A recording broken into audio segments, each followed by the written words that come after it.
Bonjour à tous, nous continuons notre cours et on s'est arrêté au cours précédent à la petite remarque où on avait dit que les propriétés obtenues dans le cas particulier, donc on avait pris, rappelez-vous, une valeur précise pour lambda et on avait dit que cette valeur-là, en fait, elle était générale, donc à partir du moment que lambda était strictement positif, donc lambda strictement supérieur à 0.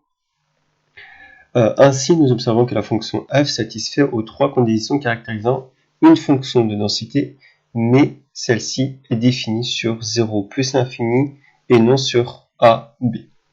Alors, maintenant, on va rentrer directement dans le cadre du calcul de probabilité. Donc, en étant à l'intervalle 0 plus l'infini, les définitions de résultats concernant les variables aléatoires de la densité sur l'intervalle AB, qu'est-ce qu'on doit retenir? Alors, regardez bien, on a grand X, une variable aléatoire, qui suit une exponentielle de paramètres lambda. Bon.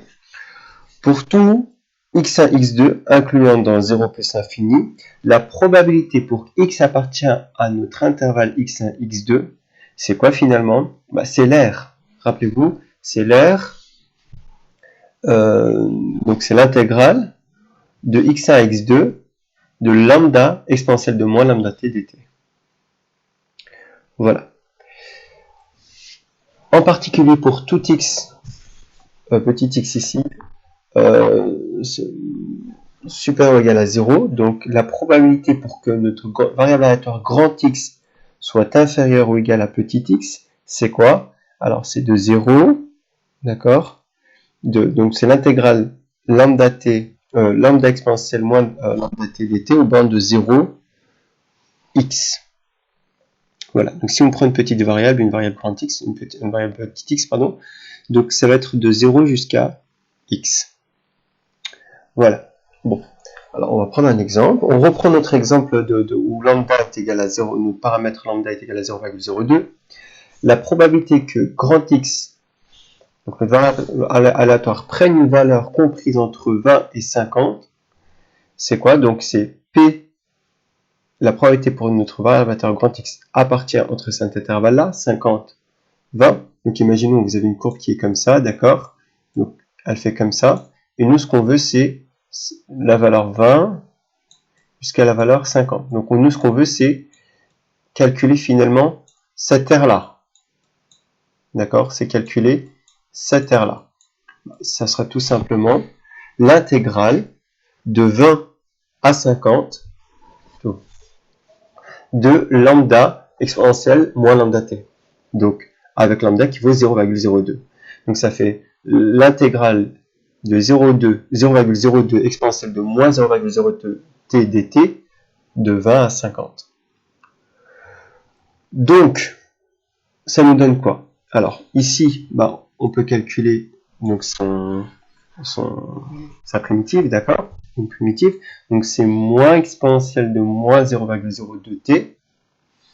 D'accord? Donc, alors peut-être que je suis allé un peu vite ici. Donc, je reprends. La probabilité pour que grand X appartienne à cet intervalle-là, c'est quoi? Ça nous donne, donc je reprends ici à partir d'ici. C'est égal à quoi? On a dit, c'est moins exponentielle de moins 0,02 t aux bornes de 20, 50. Voilà. Ça, c'est un t. Voilà, donc ça me donne quoi? Ça me donne la borne supérieure moins la borne inférieure. Rappelez-vous, la borne supérieure moins la borne inférieure, qui nous donne, alors, moins exponentielle de moins 0,02 fois 50, moins, attention, moins, donc ça va me donner un plus, exponentielle de moins 0,02 fois 20. Voilà. Et on revient ici si vous changez bien évidemment l'ordre, peu importe. Donc ce qui nous donne quoi? Donc une fois que vous avez écrit ça, donc ce sera plus après ça. Écrivez-le, hein, d'accord? Donc qui nous donne finalement ce résultat-là. Donc ça, si vous simplifiez, ça nous donne moins exponentielle de moins 1, et là ça nous donne exponentielle plus exponentielle de 0,04. Et si vous calculez ça, ça nous donne 0,300. Donc la probabilité que grand X prenne une valeur inférieure ou égale à 100, maintenant on veut calculer cette nouvelle probabilité, mais cette fois-ci on veut inférieur ou égal à 100. Donc ça va être de, si je reprends, ça va être, ici je prends la valeur 100, d'accord, imaginons que là c'est 100, c'est tout ça finalement, de 0 jusqu'à 100. On a dit qu'elle était définie de 0 jusqu'à plus l'infini, donc tout ce qui est négatif, on ne le considère pas. D'accord? Donc tout ce que j'ai surligné jusqu'à 100 ici, imaginons que là ça se termine à 100. Alors c'est quoi cette probabilité?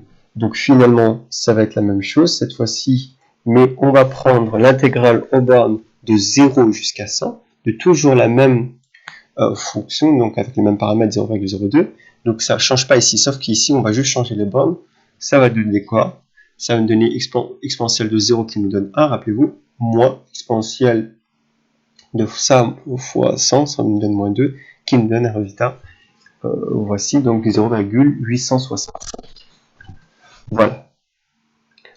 Alors, je vais juste gommer pour pas... Voilà. Bon. Ici comme ça. Hop là. Alors, maintenant l'espérance.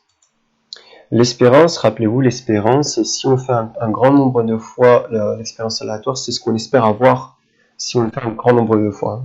Alors, comment calculer l'expérience dans ce cas de figure? Alors, l'espérance d'une variable aléatoire grand X qui suit une loi exponentielle, c'est quoi?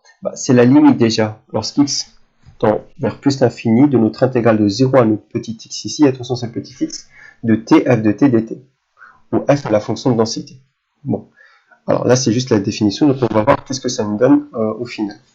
Alors comme f de t, on a dit c'était lambda exponentielle de dt. Alors lambda ici, hein, il y a une petite faute. Il y a une petite faute. Donc, comme f de t, c'est égal à lambda exponentielle de moins lambda t. On a l'espérance qui nous donne quoi? On a juste à changer ici notre espérance. On a lambda exponentielle de moins lambda t dt, mais en plus on rajoute le t, puisqu'il y a c'est ce t là, hein, d'accord? Donc ce t là, on le retrouve ici, sauf que je mets le lambda en premier. Ok, donc on va chercher maintenant sa primitive. Donc, alors ici, bon, la primitive, je vous la donne directement. C'est pas de votre niveau pour l'instant. Donc, on part du principe qu'on a un grand G, d'accord? C'est moins t exponentielle de moins lambda t, moins 1 sur lambda exponentielle de moins lambda t. Et je vous dis, je prouvais que ça c'est bien une primitive. Je vous prouvais que cette fonction-là, c'est bien une primitive de ça en dérivant. Donc si je dérive cette partie-là, je tombe sur ça, c'est grand G de t, c'est bien une primitive de f de t. Bon, c'est ce que je vais essayer de faire. Alors, je dérive, ça nous donne quoi? Donc si je dérive ça, regardez, bon, on va dériver ça, puis ensuite on va dériver ça. Et rappelez-vous, exponentielle u, sa dérivée, c'est u' exponentielle u. Donc, qu'est-ce que ça nous donne? Ça nous donne moins exponentielle moins lambda t, moins t. Alors aussi, il faut que je rappelle qu'aussi, u fois v, sa dérivée, c'est u' v plus uv'. Rappelez-vous, hein, c'est u' v plus uv'. Donc là, on va dériver ça, etc., etc. Bon. Donc ça nous donne quoi? Moins exponentielle de moins lambda t, moins t, fois moins lambda exponentielle de moins lambda t. Ensuite, ça me donne moins 1 sur lambda. Rappelez-vous, ça c'est juste une constante. Hein. 1 sur lambda, c'est pas une variable.